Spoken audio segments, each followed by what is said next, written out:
Il était une fois une petite famille de paysans qui vivaient dans une petite maison à la campagne.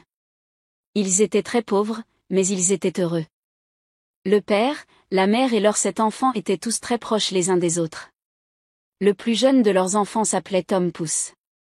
Tom Pouce était différent de ses frères et sœurs. Il était tellement petit qu'il pouvait tenir dans la paume de la main de ses parents. Mais malgré sa petite taille, Tom Pouce était courageux, intelligent et toujours prêt à aider les autres. Un jour, son père se préparait à aller abattre du bois dans la forêt, et il se lamentait sur le fait qu'il n'avait personne pour conduire sa charrette. Tom Pouce, s'écria. Père, je peux conduire la charrette. Vous pouvez compter sur moi pour la mener en toute sécurité dans la forêt. Le père, amusé, demanda comment un garçon aussi petit que Tom Pouce pourrait diriger le cheval. Tom Pouce répliqua. Ce n'est pas un problème, père. Si maman attelle le cheval, je me cacherai dans son oreille et je lui dirai où aller.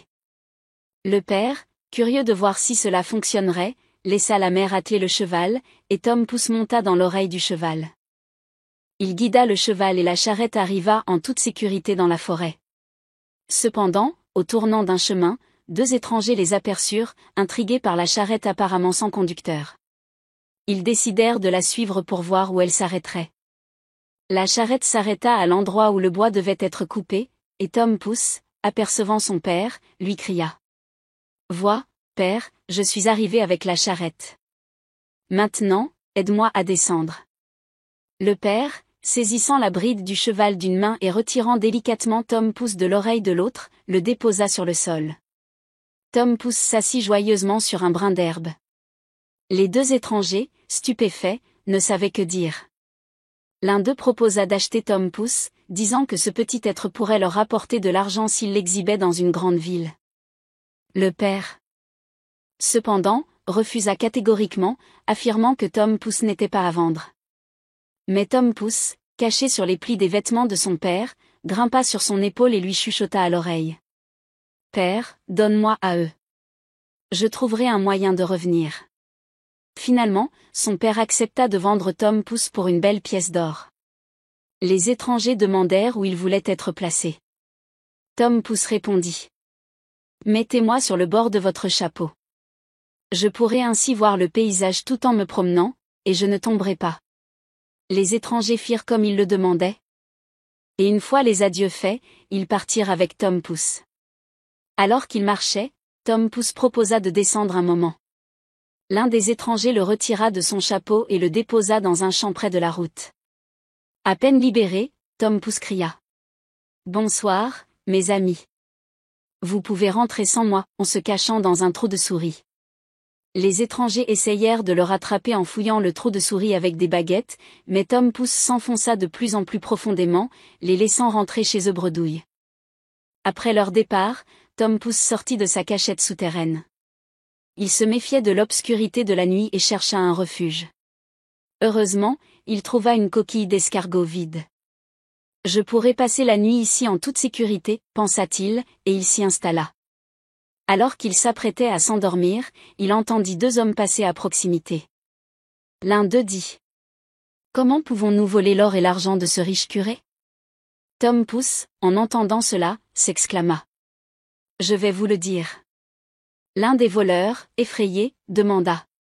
Qu'est-ce que cela signifie? J'ai entendu quelqu'un parler. Ils s'arrêtèrent et tendirent l'oreille. Tom Pouce répéta. Emmenez-moi, je vous aiderai. Les voleurs le découvrirent finalement en lui demandant où il était. Tom Pouce leur suggéra de le placer dans leur oreille pour leur donner des indications. Ils acceptèrent, et Tom Pouce leur indiqua comment voler la maison du curé.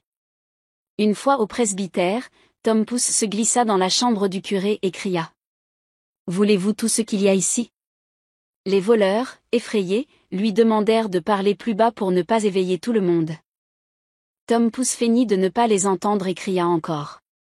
Que désirez-vous? Voulez-vous tout ce qu'il y a ici? La servante, dans la chambre voisine, entendit ces mots et se leva. Les voleurs se retirèrent, mais quand Tom Pouce répéta son appel, la servante se leva à nouveau, alertée. Les voleurs, pensant que Tom Pouce se moquait d'eux, revinrent et lui demandèrent de leur donner quelque chose. Tom Pouce répondit en criant. Je vous passerai tout, tendez-moi les mains. Cette fois, la servante entendit clairement et alla chercher une chandelle.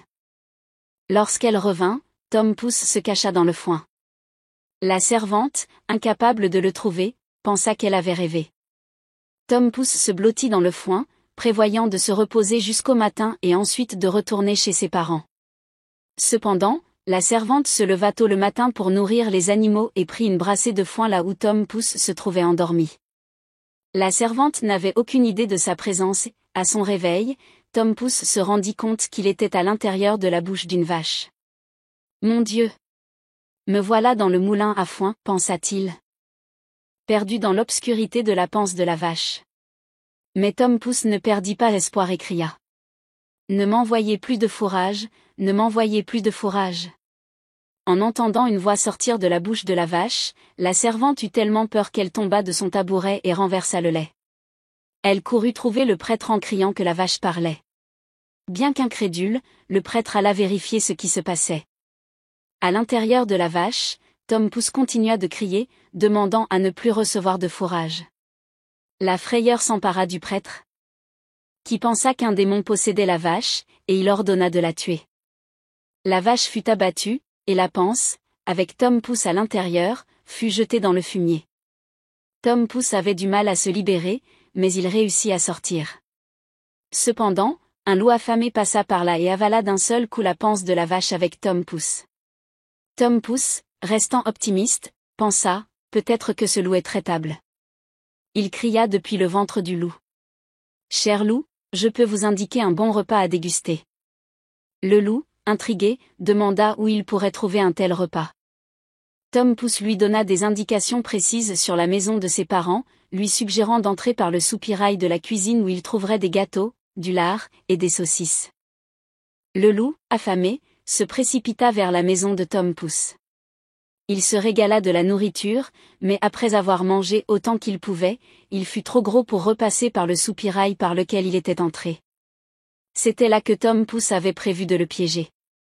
À l'intérieur du loup, il commença à faire du tapage, hurlant et sautillant autant qu'il le pouvait. Le loup, exaspéré, lui dit. « Reste tranquille, tu vas éveiller le monde. » Tom Pouce répondit. « Tu as bien mangé, je veux m'amuser aussi. » Il continua son tapage. Ce qui finit par réveiller le père et la mère de Tom Pouce. Ils vérifièrent ce qui se passait et aperçurent le loup. Le père leva sa hache et frappa le loup, le tuant. Il découpa ensuite le ventre du loup pour libérer Tom Pouce. « Ah, notre cher enfant nous est rendu » s'écria le père. Ils étreignirent Tom Pouce, le rassurèrent et lui offrirent de la nourriture et de nouveaux vêtements, car les siens avaient été abîmés lors de ses aventures. Tom Pouce raconta ses voyages et aventures, de son passage dans un trou de souris à sa présence dans le ventre de la vache et du loup. Finalement, il décida de rester avec ses parents, qui l'embrassèrent tendrement et jurèrent de ne plus le vendre pour tout l'or du monde.